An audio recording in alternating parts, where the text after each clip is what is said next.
Hello, good morning, good afternoon, good evening, whatever time of the day it is where you're in the world right now. I wanted to show you a quick video with a variation of the classic scrambled egg dish, which is done in Greece and other Mediterranean countries, has tomatoes, as I'm demonstrating here, not in the best condition ever, and feta, in addition to the standard ingredient of the scrambled eggs, which is egg.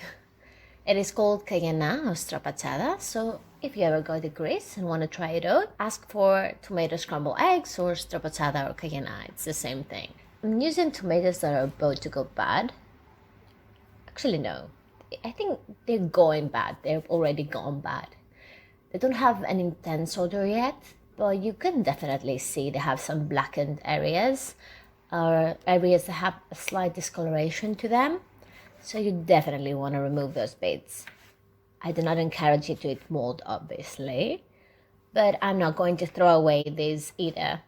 I got these at a local vegetable market and they were going to throw them away since they've been sitting in the sun all day. And by the end of the market, when it's about to close, they throw these vegetables away. So I decided to get them and use them to make pasta sauce and these egg dish. However, this is a condition that can definitely happen if you leave your tomatoes in the truck on a heated day. So it's not an unlikely phenomenon that you have tomatoes that look like that. They're quite questionable. I cut the tomatoes in slices and then proceeded to slice the strips, but I'm gonna devote an entirely different video to how to cut vegetables for beginners. So you definitely need to start with a little bit of olive oil or any other source of fat, which could be, butter, other type of vegetable oil, coconut oil, whatever you feel that suits your taste better, you can use. What we want to do is to saute the tomatoes. This means that you start with a hot pan where you add a little bit of fat, add the vegetables, in this case, the tomatoes are fruit, so you add the fruit when the pan is already heated. And I left this bit of the audio on because I wanted you to hear the sizzling sound that tomatoes do when they reach the hot pan.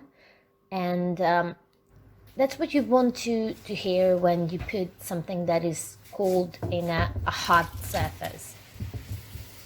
It kind of sounds like an electric kettle when it's working. This indicates that the pan was at the right temperature to begin with.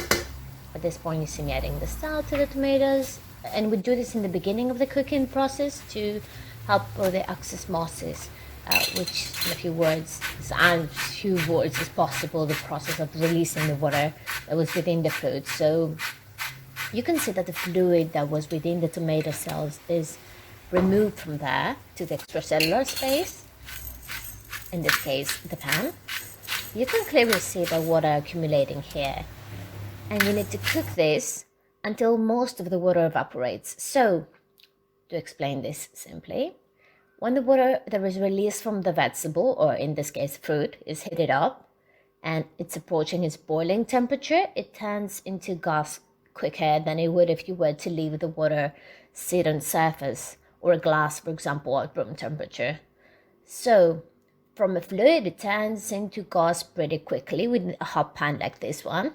We want the diced tomatoes to lose some of the fluid, still be a bit moist, but not extremely liquidy. We want them to have a more like a pasty consistency. You definitely don't need to be on top of the pan all the time and speeding up the cooking process. You definitely do need to start stirring it by the time it starts losing most of its liquid, because you don't want it to get stuck on the bottom of the pan. I also want to mention that in case you want to try this out but you don't have any tomatoes readily available, you happen to have tomato sauce, then you could use that instead. It's about the same thing. You need to cook it a bit to lose some of the fluid and wait until most of the fluid evaporates and it has a pasty consistency, just like you would do if you were to use a pre-made sauce to make pasta, for example. Typically, you don't just throw the pre-made sauce within the pasta. You need to cook it a bit. So a super important step right before breaking the eggs is to lower the temperature. You shouldn't try to do this at a high temperature since that would set the egg quicker, which you do not want. The ratio is 1 tomato to 2 eggs. So I diced 2 tomatoes and I'm about to use 4 eggs.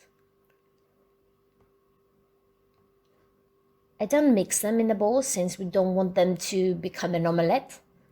Instead, we're placing the eggs in the pan and then incorporating them with the tomatoes, combining everything together. Also, I made a bit of a mess with the eggs, but never mind. Cooking is a mess. Quite a messy process. Cooking is a messy process. So you need to gently stir everything together.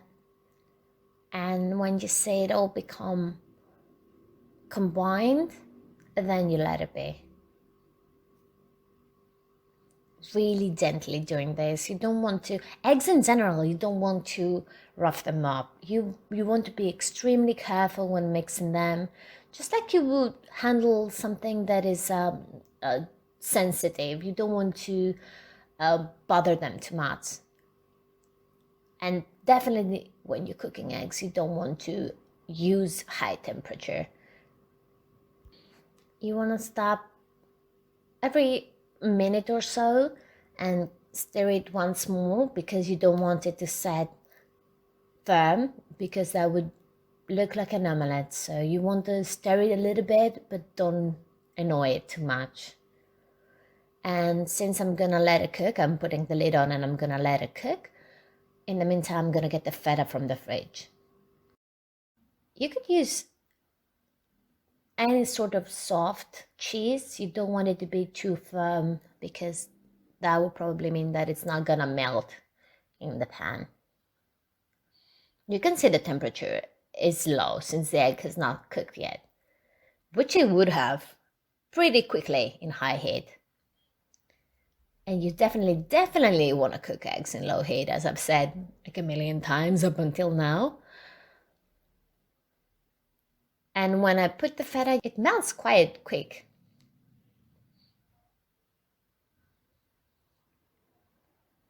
You don't need to overdo it. You just need to mix everything up so that the heat from the tomato and the egg melts the feta naturally.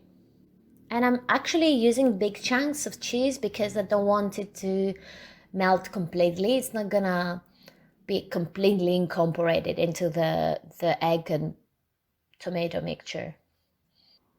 I think this dish is a very good choice if you want to try something different for brunch, for example, because the typical scrambled egg is obviously an amazing dish, but if you want to spice things up a bit and add a bit of cayenne pepper, or if you want to add turmeric, for example, sometimes I do add turmeric to this dish. It is a pretty good choice, and it can be served as a light lunch or dinner. And it's pretty quickly made, as you see, so it is a healthy option for people who come from work and they want something done quick.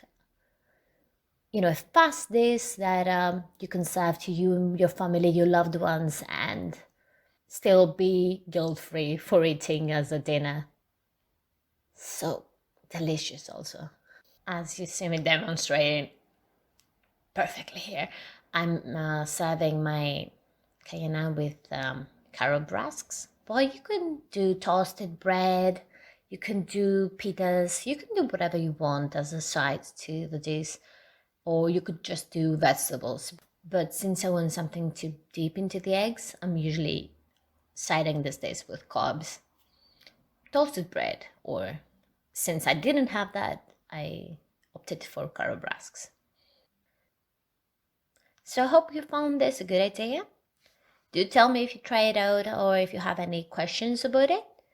Until next time, bye.